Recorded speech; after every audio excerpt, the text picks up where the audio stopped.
This is contingency coefficient का ये square से ही इसका फार्मूला है। ये सी है और का ये स्क्वायर को रूट के भीतर फार्मूला हम लोग लिखेंगे। ये रिलेशनशिप को बतलाता है इसके और इसके बीच, लेकिन ये रो और आर की तरह नहीं। It is only in terms of positive values which never reaches one. वो सब हम पढ़ेंगे और तब एक सवाल करेंगे। और रिलेशनशिप जैसे यहाँ क्या इंडिपेंडेंट, मतलब एक्स वाई से इंडिपेंडेंट है या रिलेटेड है, और यदि रिलेटेड है तो वैल्यू कितना है। बाकी चीजें तो ये निगेटिव वैल्यू की चर्चा नहीं करता है।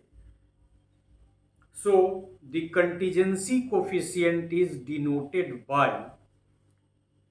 The alphabet that is C. C एक तो ये हो गया। The formula of C is equal to root under, यही C यही ले लिया, चाहे यहाँ लिख ही देते। It is C contingency coefficient is equal to root under का square divided by n plus का स्क्वायर। फॉर्मूला इसका कितना आसान है आप देख सकते हैं। C measures the strength of association between two categorical variables, like relationship की बात कर रहा है, ranging from जीरो तब जबकि दो वेरिएबल के बीच में कोई एसोसिएशन नहीं है, ranging from zero to a maximum value less than one, मतलब it never reaches one. C never reaches 1.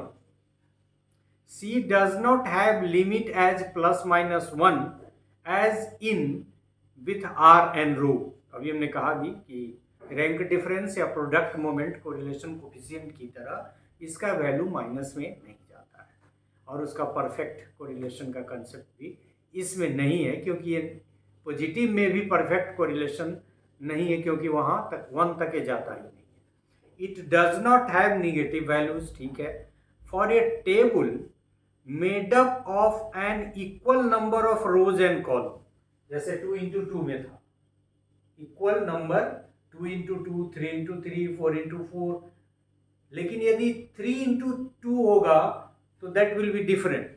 मतलब जो हम फॉर्मूला लिख रहे हैं that is meaningful for only when the equal number of rows and columns, that is like k into k। Example हमने कुछ आपको दिया है 2 into 2। वैसे कंडीशन में the upper limit of the contingency coefficient is given by the formula। what is this upper limit? it has no lower limit, zero से नीचे जाता ही नहीं है, तो अपर लिमिट जो इसका जाएगा वो कहां तक जाएगा, root under k minus 1 divided by k। अब ये देखिए कि suppose for 2 into 2 contingency table, 2 into 2, 2 में से 1 गया तो 1, और सॉरी यहाँ बाई है, ये डिवाइडेड है, तो रूट के भीतर 1/2, 2 की 2 माइनस 1 1 और डिवाइडेड बाई 2।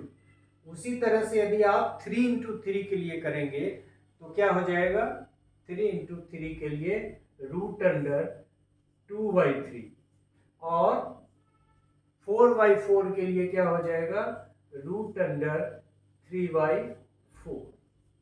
और ये सब वैल्यू कंपैरेटिवली ये 0.71 हो जाएगा। ये दूसरा वाला जो वैल्यू है, ये पहला वाला इतना, दूसरा वाला जो वैल्यू हो जाएगा ये आपका 0.82, और ये वैल्यू आपका 0.87। हालांकि इससे बहुत कुछ लेना देना आपका नहीं है, लेकिन ये एक है कि कैसे वैल्यू निकालेंगे।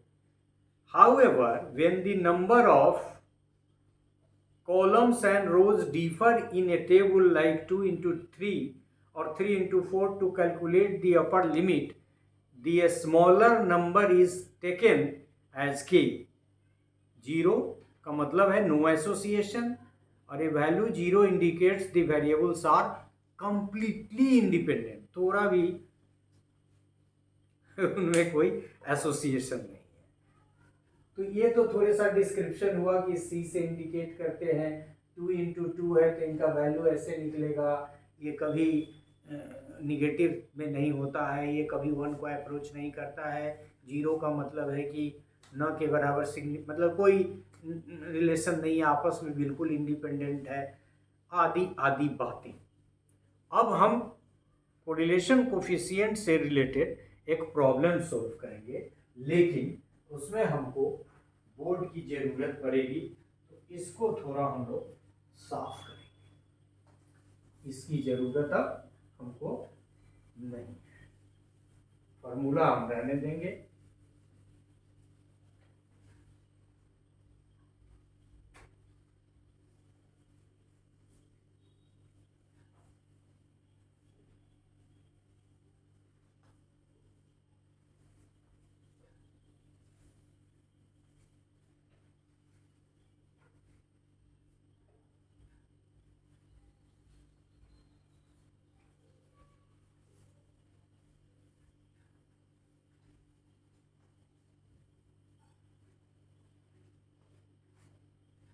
So now we are going to solve the problem. Basic थोड़ा बहुत हम लोगों ने जान लिया। Students belonging to 3 religious groups were asked to respond to a particular question related to their attitude by providing 3 alternatives: yes, no, and undecided. The data collected is as, मतलब बहुत ज़्यादा इसमें प्रॉब्लम को खोला नहीं गया है। Students belonging to 3 religious group they are asked to respond to a particular question related to their attitude by providing 3 alternatives. तो यस, नो और अनडिसाइडेड में आंसर देते हैं, 3 रिलीजन के स्टूडेंट हैं और कुछ क्वेश्चंस उनसे पूछे जाते हैं। किस चीज़ से पूछे जाते हैं इस सवाल में गौन है, लेकिन आप कुछ भी कर सकते हैं कि पूछा जाता है कि क्या भारत को धर्मनिरपेक्ष होना चाहिए, उसी पर यदि हम उसको ऐड कर दिए हैं, इसमें लिखा नहीं है, तो उसमें उनको आंसर देना है यस, नो और अनडिसाइडेड में। और 3 रिलीजियस ग्रुप हिंदू, मुस्लिम और क्रिश्चियन इसमें लिया हुआ है सवाल। It has nothing to do with any data and like that, it is only for problem solving purpose. तो डाटा हमारा क्या है कि रिलीजियस ग्रुप, रिलीजियस ग्रुप्स का नाम हो गया, और फिर अल्टरनेटिव क्या है यस, फिर नो, और फिर अनडिसाइडेड,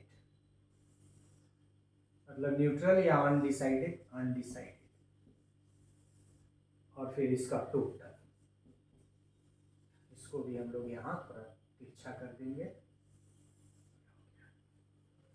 और रिलीजियस ग्रुप में क्या क्या आ गया, हिंदू,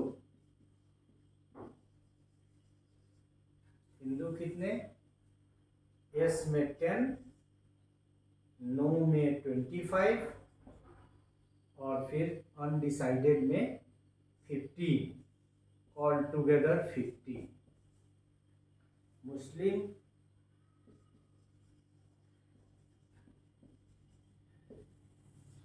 मुस्लिम में आपके हो गए 20, तो मैं जानबूझ के साइड में लिख रहा हूँ, फिर 20 और 5, ये हो गए टोटल 45, यस 45। फिर क्रिश्चियन,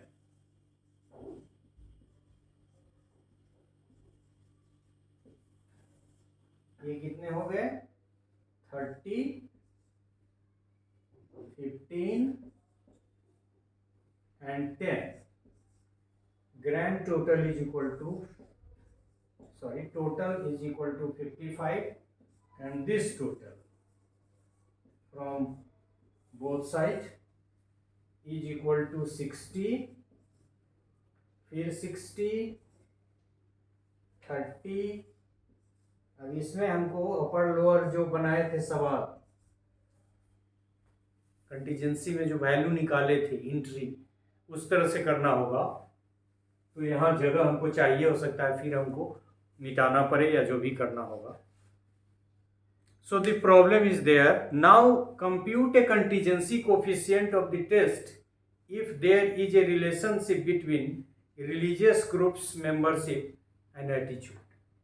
मतलब एटीट्यूड और रिलीजियस ग्रुप के मेंबर का उनकी धर्मनिरपेक्षता के प्रति उनका जो एटीट्यूड है, धर्मनिरपेक्ष होना चाहिए या राष्ट्र को कि नहीं, इसके बारे में उनका जो ओपिनियन है वो उनके रिलीजन से संबंधित है या रिलीजन से ही उनका एटीट्यूड स्वतंत्र है, ये हमको करना है।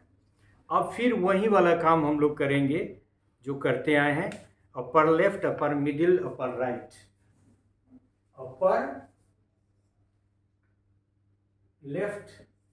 अपर लेफ्ट में क्या हो गया, अपर और लेफ्ट, तो ये हो गया आपका 50 अपर के लिए और लेफ्ट के लिए कितना, ये आपका 60 एंड देन डिवाइडेड बाय 150। फिर अपर मिडिल, इसमें भी 50 फिक्स्ड है, मिडिल में 60 है, डिवाइडेड बाय 150। तीसरा अपर राइट, अपर राइट में क्या हो जाएगा, अपर का 50 और राइट का 50, राइट का ये 30, राइट का 30 डिवाइडेड बाय 150। इसी तरह से लोअर मिडिल, यहाँ लिख दें, इसी जगह लिखते हैं लोअर मिडिल, लोअर नहीं मिडिल ना, तो पहले मिडिल लेफ्ट निकालना पड़ेगा ना, सॉरी मिडिल लेफ्ट 3 है ना इसमें, तो मिडिल में ये आ गया तो 45, मिडिल लेफ्ट 60 डिवाइडेड बाय 150, फिर middle is equal to 45 into 60 divided by 150, फिर middle right 45 into 30 divided by 150, ये भी हो गया। उसी तरह से क्या हो जाएगा, यहाँ हम लिखते हैं, चूंकि ये बहुत इंपॉर्टेंट नहीं है, लोअर मिडिल। अब लोअर में क्या है, लोअर के लिए आ जाएगा 55 into lower middle, sorry lower left, पहले लोअर लेफ्ट होगा ना, तो लोअर लेफ्ट 60 बाय 150, फिर लोअर मिडिल, लोअर का कितना आ गया 55, मिडिल का 60 और डिवाइडेड बाय 150, फिर लोअर राइट, लोअर राइट का क्या हो जाएगा, लोअर का 55 और राइट का कितना 30, सो बाय 150। अब इस सब वैल्यू को कैलकुलेट यदि आप करेंगे तो value is very much calculated. ये सब हम क्रम से ही यदि लिख दें तो ये सारा वैल्यू ब्लैक से लिख देते हैं, क्योंकि वहाँ हम डालेंगे ब्लू से, तो ये सारा वैल्यू क्रम से 1 2 3 4 5 6 7 8 9, 3 3 6 9, ये वैल्यू क्रम से हमारा क्या क्या आ जाएगा, 20, फिर 20 10 22, सॉरी 20 10, फिर मिडिल लेफ्ट, ये क्या है अपर, यस मिडिल, तो ये हो गया 18 9 और फिर 22 और 11। अब ये वैल्यू हम उसमें पुट कर देंगे, उस वैल्यू को यदि हम पुट करते हैं तो द रिजल्ट विल बी, अब इसमें आप वैल्यू भर दें, वैल्यू भरने के बाद क्या हो जाएगा, आपका टेबल बनेगा 20 10, ये आपका हो जाएगा 18, फिर 18 और फिर 9, फिर 22, 22 के बाद फिर 22 और 11। ये काम हो गया। अब ये जो हमने निकाला, ये क्या निकाला आपको याद होगा, एफ ई निकाला। एफ ओ हमारे पास ये ब्लैक से है और ब्लू से हमारा एफ ई है। अब चूंकि हमारे पास जगह नहीं है सवाल को काई स्क्वायर का बनाने में, F O minus F E, फिर F O minus F E का square divided by F E compute करने के लिए हमको 5 मिनट का ब्लैक बोर्ड को मिटाने और साफ करने का टाइम लेना पड़ेगा। सो पॉज करना पड़ेगा।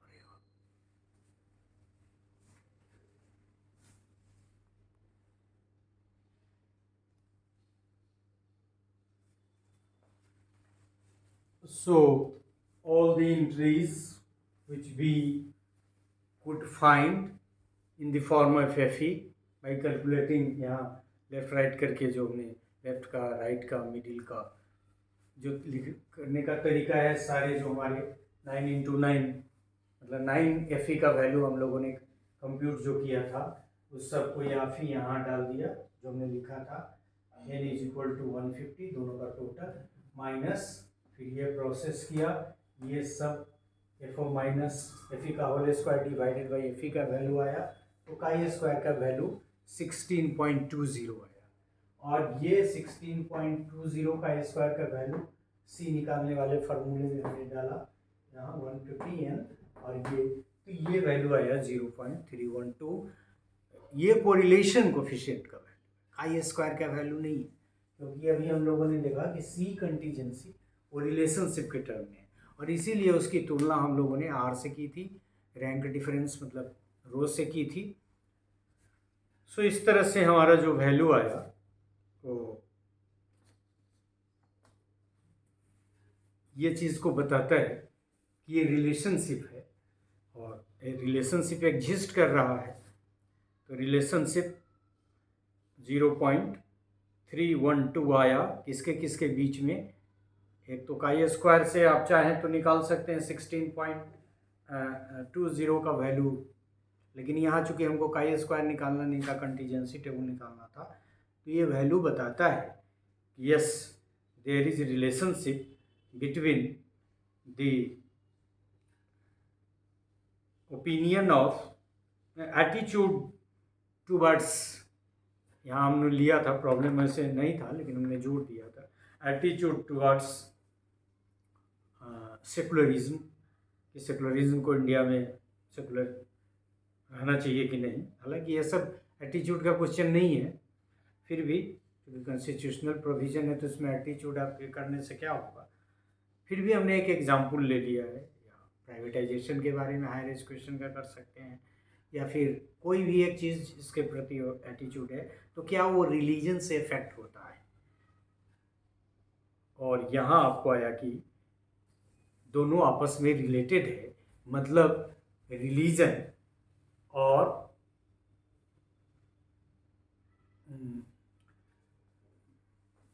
एटीट्यूड टुवर्ड्स क्या कहें उसको, एक सेकुलरिज्म ये दोनों आपस में रिलेटेड है। यदि जीरो आता तो क्या होता कि नहीं, दोनों बिल्कुल रिलेटेड नहीं है। अब हमने कहा ही कि वो वैल्यू धीरे धीरे बढ़ता चला जाता है। तो ये 0.3 भी, यद्यपि यहाँ एन का साइज कोई बहुत छोटा नहीं है, तो एन की दृष्टि से यदि आर वगैरह और रो के सेंस में देखें तो 0.3 is not a less important value, अमूमन ये सिग्निफिकेंट हो जाता है। खैर वो हमारा देखने का काम नहीं था, हमने ये देखा कि कंटीजेंसी कोफिशिएंट से भी हम लोग रिलेशनशिप को देख सकते हैं। और इस कंडीशन में जहाँ जीरो से मूव करते करते वैल्यू कंटीजेंसी कोफिशिएंट का 3.12 है, यदि जीरो होता तो हम कह सकते थे कि रिलेशन नहीं है, एसोसिएशन नहीं है। मतलब एसोसिएशन है, मतलब दोनों attitude towards secularism and religion, types of religion are not independent, they are related. So thank you for this problem, and this was the last part. So altogether in 25 parts हमने कहा ये square का जो हमको जितना हमको कहना था उतना कह चुके। कुछ चीज़ें छुटी हुई होंगी, हमने कहा कि क्यों डिवाइड होता है आदि आदि, बहुत सारी चीज़ें दिमाग से निकल भी गई हैं। तो दिस इज़ ऑल ओवर। अब होगा तो हम दूसरे नॉन पैरामीट्रिक टेस्ट पे बात करेंगे, क्योंकि पैरामीट्रिक हम अमूमन सब कर चुके हैं जो हमको करना था। हाँ, ये two way analysis of variance कर चुके हैं, को वेरिएंस हमने नहीं किया है। अब देखिए फ्यूचर में कभी को वेरिएंस पे कुछ करने की बात होगी तो होगी। Otherwise this part is over and the lecture related to chi square is over. So thank you.